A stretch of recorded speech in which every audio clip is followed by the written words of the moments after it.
আজকের ব্লগটা যে জিলাপি দেখিয়েই তোমাদের সাথে শুরু করলাম।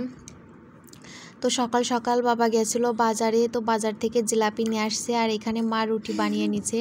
তারপরে যে বাজার থেকে মরিচ নিয়ে আসছে, তো সেটাই আর কি ঢেলে নিলাম। তো হ্যালো ফ্রেন্ডস, কেমন আছো সবাই? আশা করছি সবাই ভালো আছো, সুস্থ আছো, আমরাও ভালো আছি। আজ হলো শনিবার আর এখন প্রায় 8টার মতো বাজে। এখন থেকেই তোমাদেরকে সাথে নিয়ে ব্লগটা শুরু করছি। আশা করি আজকের ব্লগটা তোমাদের ভালো লাগবে। যদি ভালো লাগে তাহলে প্রথম থেকে শেষ পর্যন্ত দেখার অনুরোধ রইল। তো এইদিকে তরকারি কাটাকাটি করতেছি। তো এইদিকে মা রান্না করছে। সকালে রান্না বান্না তো প্রায় শেষের দিকে।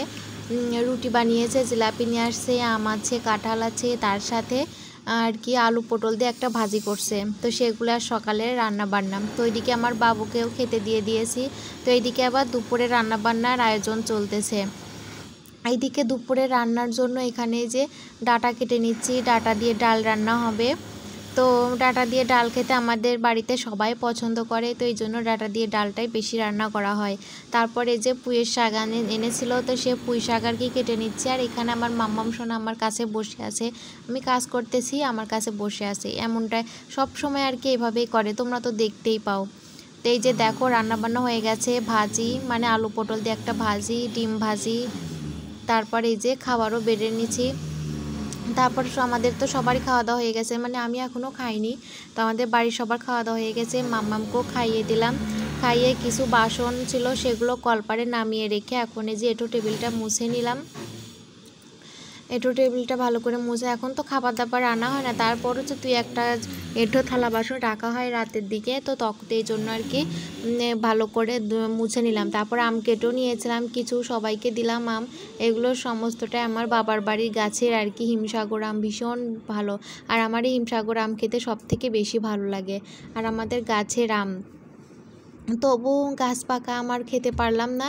তো ওই যে কাঁচা আম পেড়ে নিয়ে আসছে বাবু, তো সে এখানে আর কি নিয়ে আসার পর ওই যে একটু একটু করে হলুদ হচ্ছে আর খাওয়া হচ্ছে।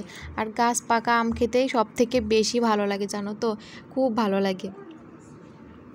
তো তারপর এই যে দেখো থালা বাসনগুলো নিয়ে কলপারে বললাম না থালা বাসন রেখে দিয়েছি, তো সেগুলো আর কি এখন ধুয়ে নিচ্ছি। আগেই মেজে নিয়েছিলাম। আর এখন জানো তো এখনকার ব্লগগুলো না একদমই ছোট ছোট হয়ে যাচ্ছে। কি শেয়ার করব তোমাদের সাথে, কাজের কোনো ঠিক নেই জানো তো। মানে এখনকার কাজ তখনকার কাজ এখন, এইভাবেই আর কি করছি। তো সেভাবে গুছিয়ে কাজকর্ম করতে পারছি না, যেহেতু বাড়িতে লোকজন আছে আসছে আর কি, মাম্মার বাবা, কাকা, আমার বাবা। তো এই জন্যই আর কি সেভাবে গুছিয়ে কাজকর্ম করতে পারছি না। যখন যেটার সুযোগ হচ্ছে তখন সেই কাজটা আর কি কমপ্লিট করছি। তার মাঝে মাঝে একটু একটু করে তোমাদের সাথে শেয়ার করার জন্য ভিডিও করছি। তো তারপর থালা বাসন মেজে নিলাম। এখন এই যে এঁঠো কাটা পড়ছে, এই জন্য কলপাটটা ভালো করে ধুয়ে দিচ্ছি। আর কলপাটটা নোংরা থাকলে কিন্তু একদমই ভালো লাগে না, যেহেতু এখানে থালা বাসন ধোয়া, জামা কাপড় ধোয়া, চান করা, সমস্ত কিছু করা হয়। এই জন্য কলপাট যদি নোংরা থাকে একটুও ভালো লাগে না। তো কলপাটটা ভালো করে ধুয়ে দিলাম। ধুয়ে এখন এই যে কিছু জামা কাপড় ছিল, তো সেগুলো আর কি ধুয়ে দেবো। তো এই জন্য আর কি যে কল চাপিয়ে জল তুলে নিচ্ছি।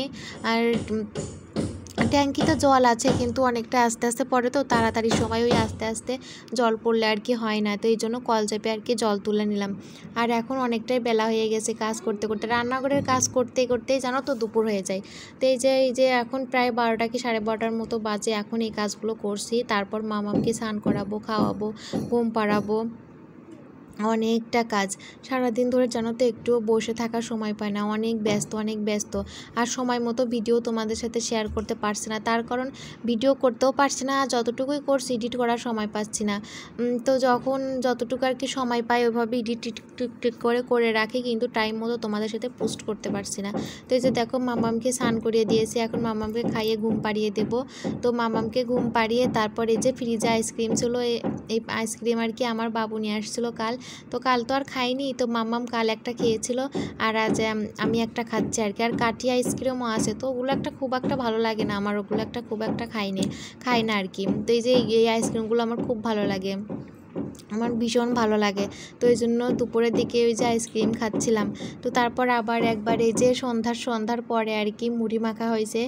তো এখন আমরা সবাই মিলে এই যে ঘরে বসে বসে আর কি মুড়ি খাচ্ছি। মামামের বাবা, মামামের কাকা, তারপরে শাশুড়ি মা, শ্বশুর মশাই, আমার বাবা, আমরা সবাই মিলে আর কি মুড়ি মাখা খাচ্ছিলাম। তো মুড়ি মাখা খাওয়ার পরে আর কি শ্বশুরমশাই বললো যে চা খাবে, তো এই জন্য চাও বানিয়ে নিচ্ছি। আর মুড়ির সাথে কিন্তু সন্ধ্যাবেলায় চা ভালোই লাগে, কিন্তু আমি খুব একটা চা খাই না। তো এই যে আমার বাবু আর শ্বশুরমশাইয়ের জন্য আর কি চা বানিয়ে নিলাম, দুজনের জন্য, দুজনই আর কি চা খাবে। শীতের সময় খাই, কিন্তু গরমের সময় একদমই খাওয়া হয় না, শীতের সময় টুকটাক আর কি খাওয়া হয়। আর শীতের সময় ছাড়া চা খেতে একদমই ভালো লাগে না। কালকের ভিডিওতে যারা কমেন্ট করেছিলে, রিঙ্কি ব্লগস, রিয়াস ব্লগস, মায়ের দোলা বিশ্বাস আর সোমা গাঙ্গুলি, তো সবাইকে অসংখ্য অসংখ্য ধন্যবাদ। এভাবে আমার পাশে থেকে অনেক অনেক ভালোবাসা তোমাদেরকে। তো আজকের ভিডিওটা এখানেই শেষ করছি, দেখা হবে নতুন একটা ভিডিওর সাথে।